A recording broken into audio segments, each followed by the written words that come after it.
What's up, people? I got my little homie in the back with me, little Anderson. Anyway, so this is a follow up. My bad. I'm trying to adjust my camera. So this is a follow up to a topic that I covered 3 weeks ago, and I did it very briefly, and I ended up getting cut off because I was pulling up to my church, and they have that neighborhood has very horrible cell phone reception. Um, what's up, Jason? You always like you ride or die. Um, and so I did it. I did a quick video, and quite a few people were on it. But like I said, it died really fast because I put up to my church and we have horrible reception. But this topic it's a follow up. I spoke before about why churches are not growing, why they're empty, right? Why they're failing. My church included, and everybody want to know that. So, and it's a very simple solution. So I'll preface it with a story like I always do. What's up, Aunt Ruth? I'll preface it with the story just for y'all joining in. I'm gonna swing around. I got Anderson, OG killer Bobby Anderson in the back seat with me today. So I'll let y'all see him while I'm talking. So let me throw up my shade in the back. So for those of you who are oh, I got a story. So I preface it with the story. So years ago, one guy told me, and I'll say this and then I get to my story. Growing businesses and operating businesses for me is identical to operating churches and growing churches. So that's what makes it super easy for me because I've grown businesses, and so then it's just easy. Anyway, so years ago, I hope Anderson not bothering y'all. Let me know if he is. I mean, ain't nothing I can do, but anyway. So years ago, I worked for an IT company. And the owner of that company came to me one day and he was like, Ray, you would be awesome in sales. Now I did computers. I was a technician. He was like, you would be awesome in sales. He's like, there's no money in the technical side of things. The money is in sales. And I'm like, man, nobody want to sell nothing. And for me, I never sold anything, so it was just so out of my element, out of my comfort zone. But he was like, look, if you ever learn your strengths and become a salesman or learn how to sell, you'll do great. You'll become a millionaire. So this was the owner of a multi-million-dollar company. So I'm like, all right, but technician, because I don't want to deal with people just like most folks. We over it. But time passed, and then I started my own company, and part of being your own boss means that you have to handle your own marketing and you have to do your own sales, right? So in order for me to go and get contracts with these corporations or these businesses, I have to go and sell myself or sell my company, sell the product. So it made sense afterwards what he said, what he was talking about. And at that point, everything else was just a no-brainer. So now let's get to the topic on hand. Why are churches empty? So the first thing, and so hear me out, because some folks going to get mad. And listen, look at my face. I don't care. Anyway, so the first thing is that you have the wrong people doing the right stuff. I'll say it again. You got the wrong people doing the right stuff. Everybody is not a pastor. Everybody's not a teacher. Everybody's not an apostle. So everybody's not a greeter, right? We got some of them people at our church and everybody church who just, they look mean. They're not mean, but they look mean. So you don't put them people in the door. So when folks come into your church, that's the first person they see, right? So I repeat, the wrong people doing the right stuff. Even if you're doing the right stuff, if you don't have the aptitude for that, it's gonna fail. So I'll give you an example. If you have a person who's not good at cooking, right, but they have a heart, they want to do well for people. So they're like, oh, sister such and such is at home, sick and shut in. We need to bake her a sweet potato pie and take it over there. But you can't cook. And although you mean well, and somebody should bake her a sweet potato pie, you not the one to do it. But a lot of times in churches, people don't understand that. And so it's really the leader's job, the leadership team, it's their job to help people assess their skills and know exactly what they're good at so that they will not only in church but also in life understand how to do or what they should be doing, what their strength is. So you can't cook a sweet potato pie. You don't need to be in the kitchen. That's just the reality of what it is. So once again, the wrong people doing the right stuff. So even if your heart is there, the application is not, and so people turn people off. Number two, which is a huge thing, is the ineptitude of the leadership. So most churches are pastor led, meaning that the pastor is the end all be all. And so how we approach it is that the pastor knows everything.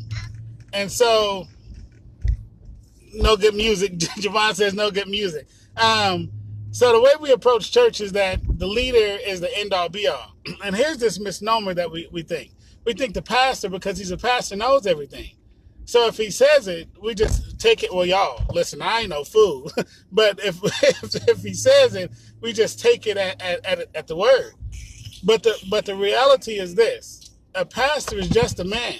And God deals with him. God called him to be a pastor. And just because you're a pastor doesn't mean that you're good at counseling. Doesn't mean you're good at business. Doesn't mean you're good at finances. Doesn't mean you're good at evangelism. Doesn't mean you're good at prophesying. Doesn't mean you're good at exhortation. But we think, not we, y'all, but y'all think that just because the title pastor is there, that this guy is some Superman from heaven that can be able to handle everything. And so you let him handle everything, and then he leads you onto a ditch. Not that he wants to, but because nobody else is stepping up to take the reins to say, listen, I do finances for a living, and I love numbers. So let me just handle that for the church. Because I know this pastor, our money is always funny.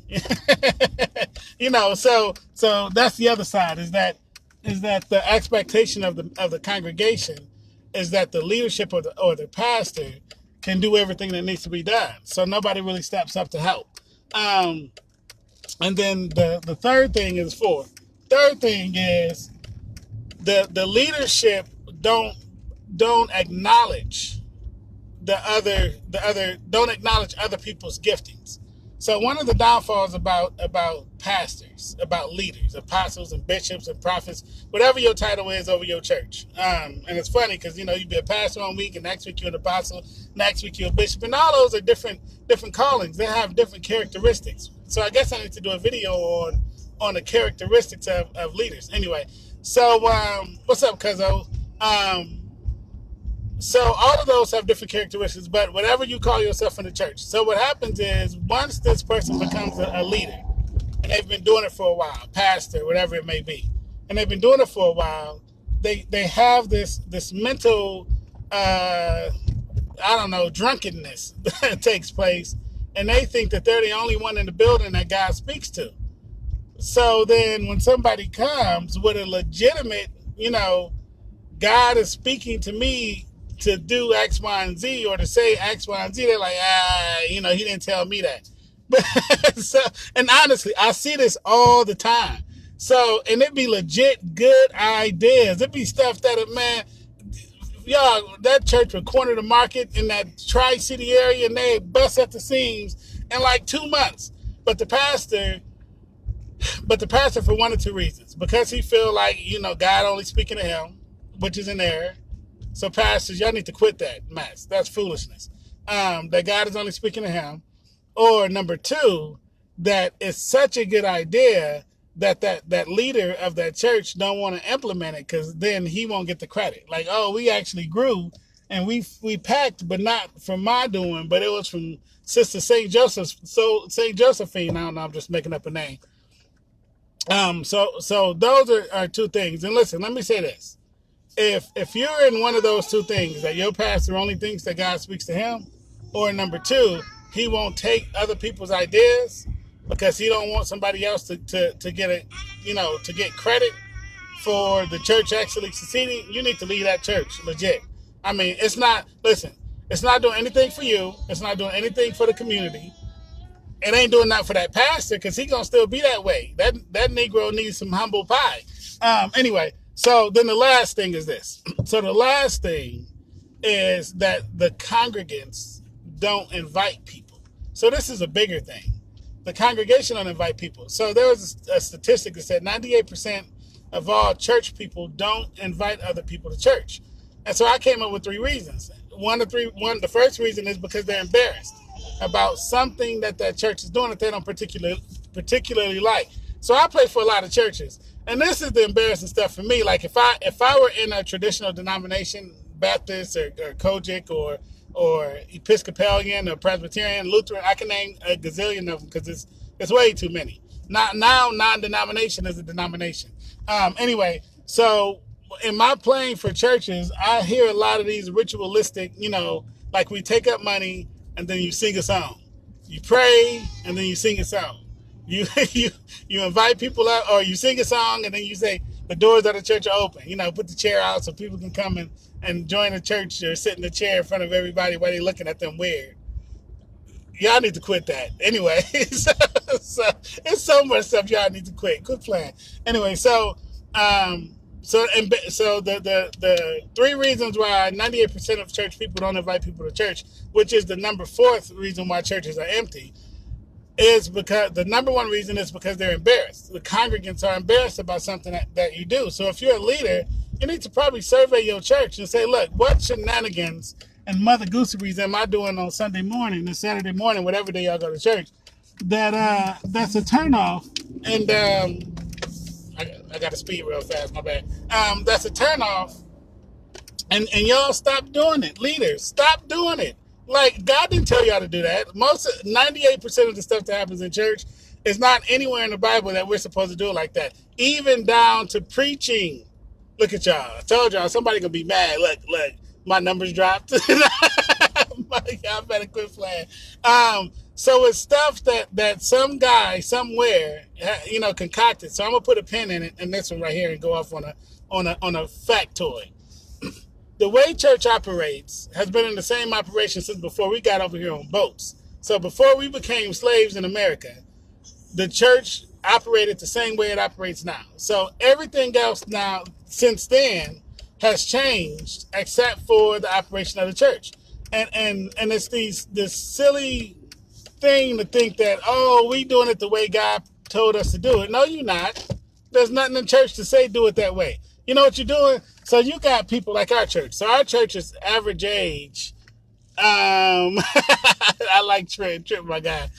So you don't have to answer sway. Anyway, so you what you're doing is you're making folks who are I was gonna say our church. So our average age in our church is like 32 years old, 33 years old. Trent is one of the people that brought our age way down when he and his wife started coming. And then we had this influx of everybody under 30 that's there. So we got more under 30-year-olds in our church than we do over 30-year-olds. But we operate in a system, and this system is like 1,000 years old. So do I really think that Trent, correct me if I'm wrong, do I really think a person like Trent is thrilled about the way church operates on Sunday morning? Absolutely not.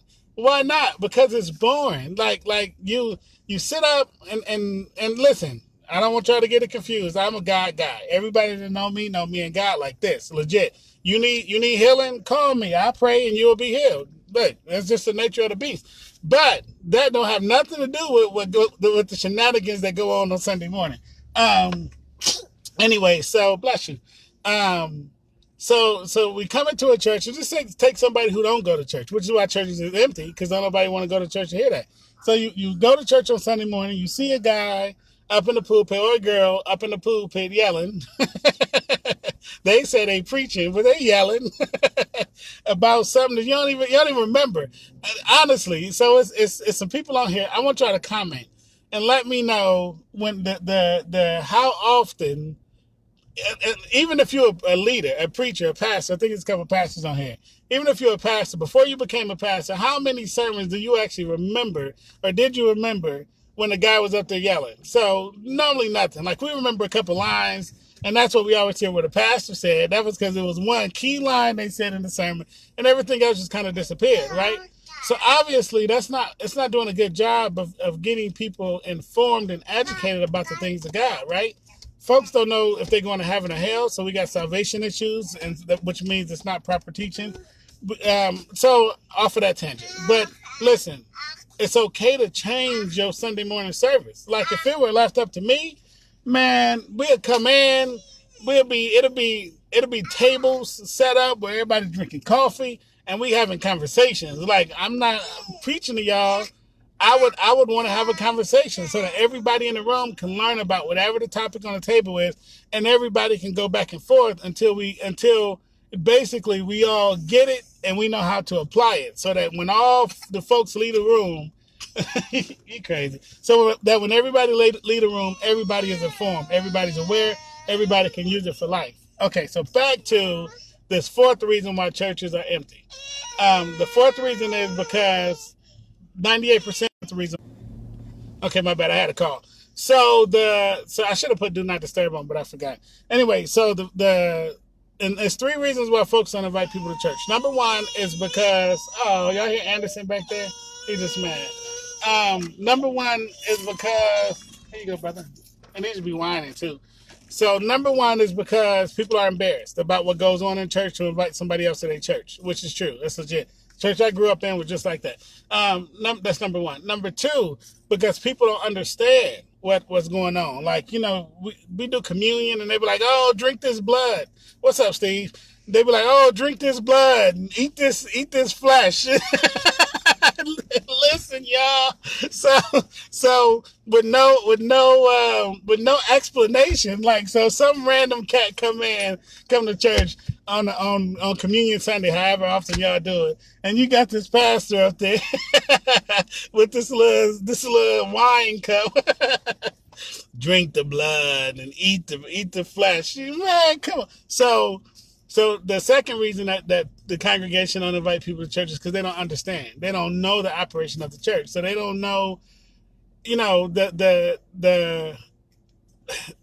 say on a billboard we start at 11 and we don't start till 11:30.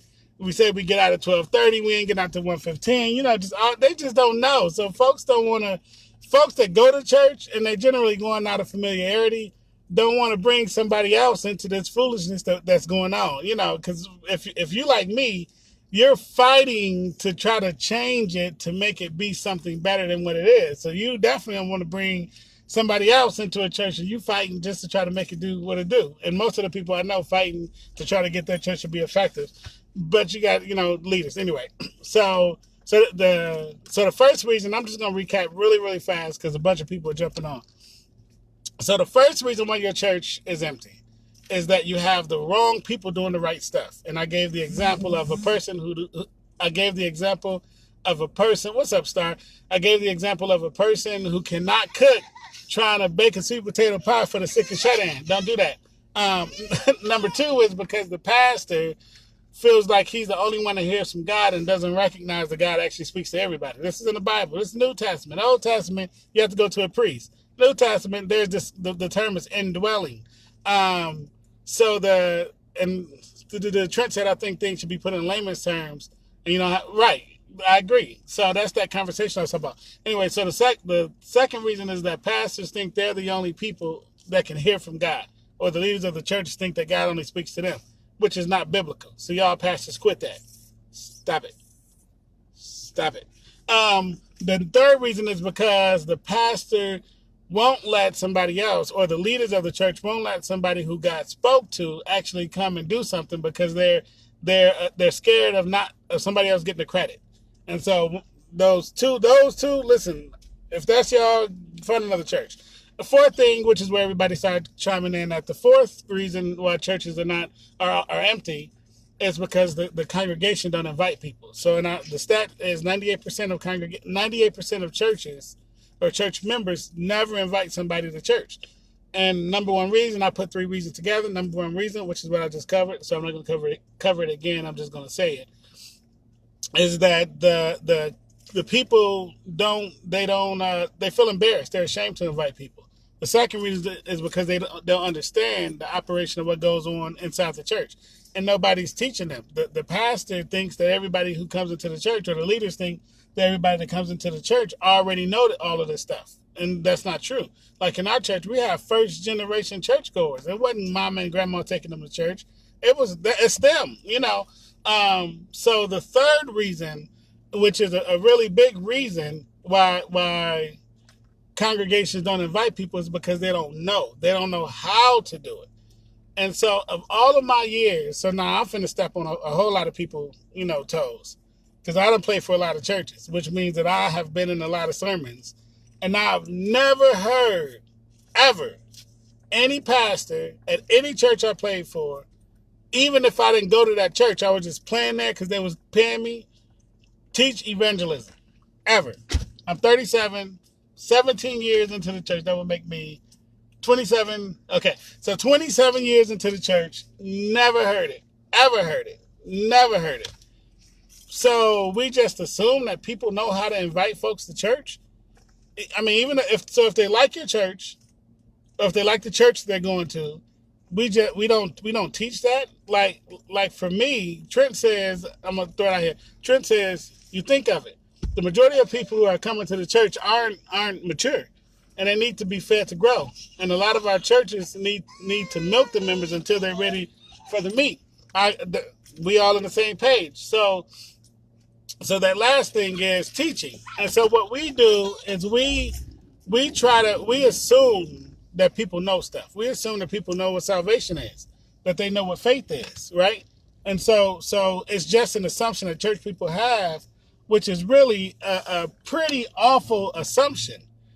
And so they don't know. And the way that we're teaching them, which is the Sunday morning monologue that we do from the pulpit, is not working. They're not learning. So the majority of people who go to church, when I have conversations with them, I'm shocked. Like, they don't know why you tithe. They don't know that the reasoning for having, they don't have no God. I always say, they know the concept of God, but they don't know God. And that all comes from, even if you're teaching it from the pulpit, pastors, look at me, listen, look in my eyes. Even if you're teaching it, they're not getting it. So you can teach it all day, but if they're not getting it, then you're not really teaching it. So it's communication. Communication works. There's a person who initiates the conversation, and then there's a person who hears what the initiation was, right? If the person who's supposed to hear can never hear, the person is speaking too quiet or whatever the case may be, and they can't get it, then it's the person's fault who's the initiator of the conversation. It's not the person who's the recipient. They don't know that you're even talking or what you're trying to say. If you're not doing it in a way that they can get it and they can apply it, then you should just not do it. So that's probably the root of, that's probably where it all is, y'all. Just shut down all your churches and come together under some folks that can teach well and learn some stuff. Sit down somewhere. Just because y'all 80 don't mean that y'all got it. Look, bunch of y'all, look, I ain't gonna go on a tangent, but y'all know y'all shouldn't have started that church. Y'all know y'all should have just went over and partnered with the dude across the street. Like, really, that's what should happen. Then you have some full churches, but, once again, that's that pastor-itis where I don't want to succeed if somebody else is the person doing it, in line to succeed.